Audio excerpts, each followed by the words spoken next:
Morning, people of the internet, of this YouTube community. Good morning. Oh man, another good day yesterday, long. And I talked to a friend that I've been meaning to reach out to for months, and we finally were both talking on Messenger on Sunday. And then last night, between 8 and 9, he had messaged me and said, "Hey man, I still don't have your number. Give me a call." So I did. And I'm really happy that the Spirit led us to talk. We didn't have any bad problems among each other at all. But it's just interesting how synchronistic my life really is. I just wanted to share that because that the brother let me know that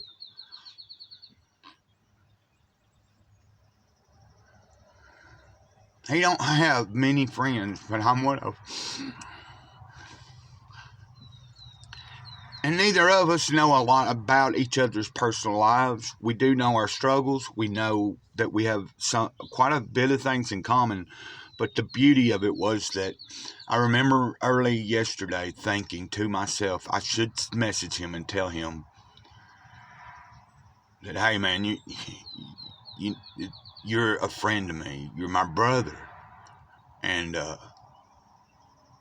because I know a lot of people in life. Throughout my life, I've known a lot of different people. A lot of people have considered me their friend when it didn't bother me, but I didn't necessarily say they were my friend. I just let people believe whatever they wanted to believe. Didn't mean I didn't like the people or whatever. It's just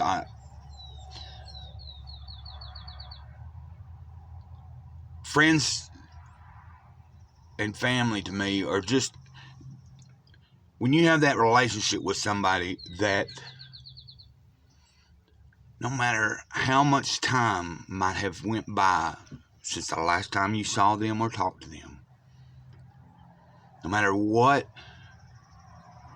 the reasoning was for why you haven't talked in so long or whatever, that any time you do see them or talk to them,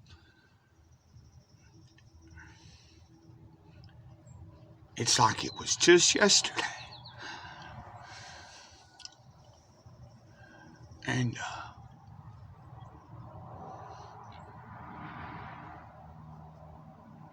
those are the beautiful moments of life. So let me get on with that's a good way to wake up, be a little emotional for everybody.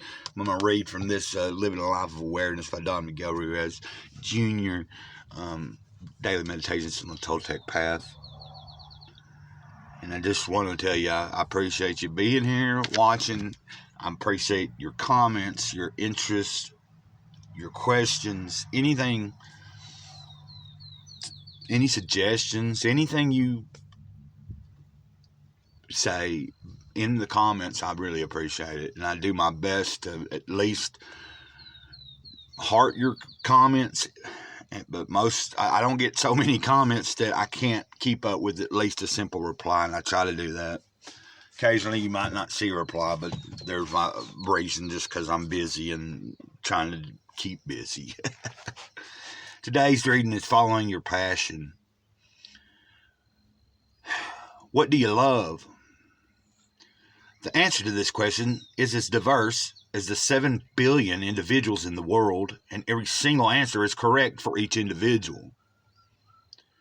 When we pursue the activities we love, we fill our lives with joy and create a ripple of positive energy for those with whom we come into contact. But too often, the old familiar voice of self-judgment pops up, saying things like, "That will never work out," or "You aren't being realistic," or finally, "If you do that, you will fail." Through awareness, you will notice that this voice could not have originated with you. These seeds of self-doubt were planted in your mind a long time ago. The purpose of this investigation is not to find the blame the farmers. The purpose of this investigation is not to find and blame the farmers, but rather to see that your true nature will always encourage you to follow your heart. Practice. Take time today to follow your passion. You will know that something is true for you when you do it because you feel alive. Very much so. And I wanted to say that brother that called me, or that I called last night, it was beautiful. I liked when he shared that with me, and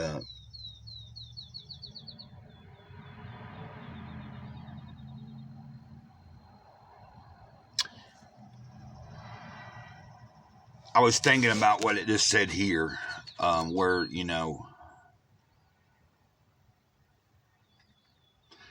about the seeds of doubt, being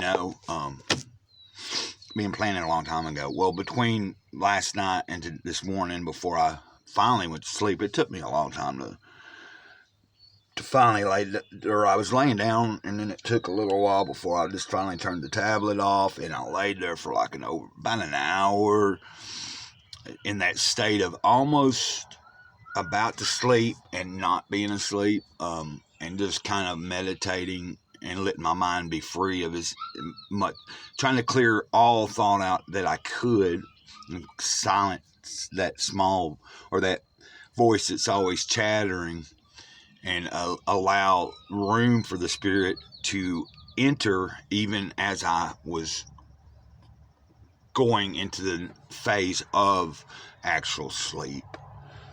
And it was an amazing thing. It's just a similar technique that I had done the night before that I'm going to see and try to put into habit every night, of just at some point saying, "Speak, my master, for your servant heareth."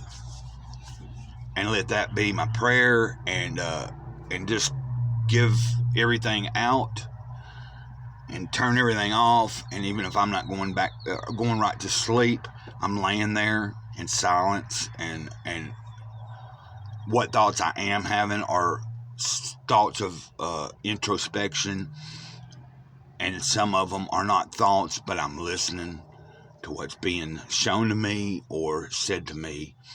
And the amazing thing is that as you drift back off into actual sleep,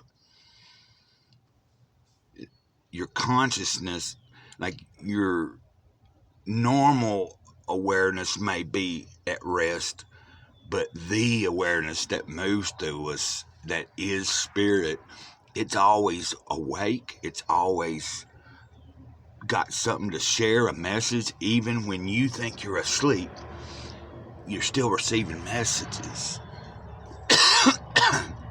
So let me leave it at that. Drop some comments. Let me know what you think, your interest. Has any of this made sense to you? How do you better communicate? How do you end your nights? How do you begin your days? I'm interested in knowing about the people that are watching me and that do comment. And I like to know a little bit about you, because you're getting to know a lot about me.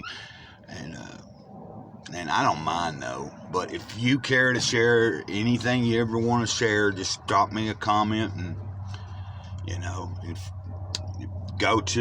anyway, I'll get with that later about any of the social medias you can find me on. I might do a video today and maybe let everybody know again, like, hey, you can find me here or find me there, and blah, blah, blah, blah. Ditto. Over and out. Ditto. Mr. Cloud says the eternal moment. You know the drill.